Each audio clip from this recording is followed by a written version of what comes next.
লাউটাকে মুগের ডাল দিয়ে করব। আমি এরকম ছোট ছোট টুকরো করে কেটে নিয়েছি আর মুগ ডালটাকে ভেজে নিয়েছি। কড়াতে তেল দিলাম, এই শুকনো লঙ্কা ফোড়ন দিলাম, পাঁচ ফোড়ন দিলাম,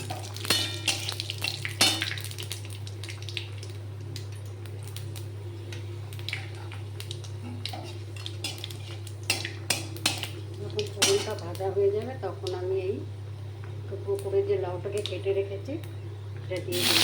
গরমকালে লাউ খাওয়া খুব ভালো, যা গরম পড়েছে।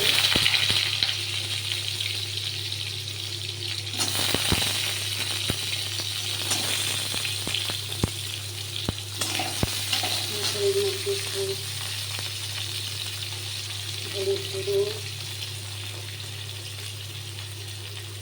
একটু লবণ দিয়ে দেবো।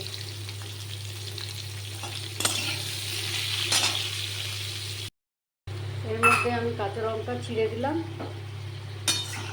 আর যে মুগের ডালটা ভেজে রেখেছিলাম সেটা দিয়ে দিলাম।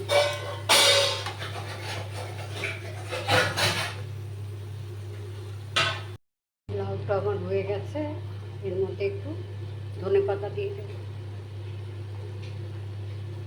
ধনেপাতা দিয়ে নামিয়ে নেব।